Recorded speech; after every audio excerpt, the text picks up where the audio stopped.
আসসালামু আলাইকুম সুপ্রিয় ফুটবল ফ্যান। ২০২৪ কোপা আমেরিকার ফাইনালে আর্জেন্টিনার মুখোমুখি হতে চলেছে কলম্বিয়া ফুটবল দল। ম্যাচটি অনুষ্ঠিত হবে আগামী ১৫ই জুলাই বাংলাদেশ সময় ভোর ৬টায়। এখন আমরা জানব পরিসংখ্যানের দিক দিয়ে কোন দল এগিয়ে।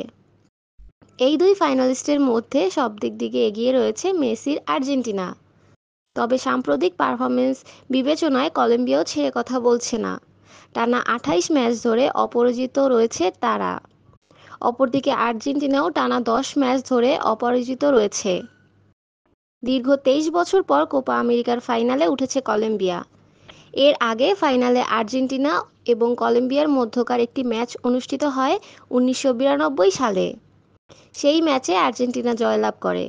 বর্তমান ২০২৪ সালের ফিফা র্যাঙ্কিং অনুযায়ী আর্জেন্টিনা রয়েছে নাম্বার ১-এ, অপরদিকে কলম্বিয়া রয়েছে নাম্বার ১২-তে।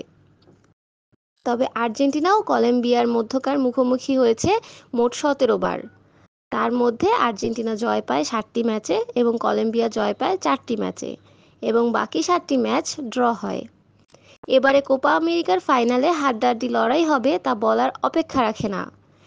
একদিকে আর্জেন্টিনা নিজেদের সেরা পারফরমেন্স ধরে রাখতে চাইবে, অপরদিকে কলম্বিয়া ২০৯২ সালের কোপা আমেরিকার ফাইনালের হারার প্রতিশোধ নিতে চাইবে। তো বন্ধুরা, সবসময় ফুটবল খেলার আপডেট খবর সবার আগে পেতে আমাদের চ্যানেলটি সাবস্ক্রাইব করে পাশে থাকবেন। আর হ্যাঁ, এতক্ষণ আমাদের সাথে থাকার জন্য ধন্যবাদ সবাইকে। আল্লাহ হাফেজ।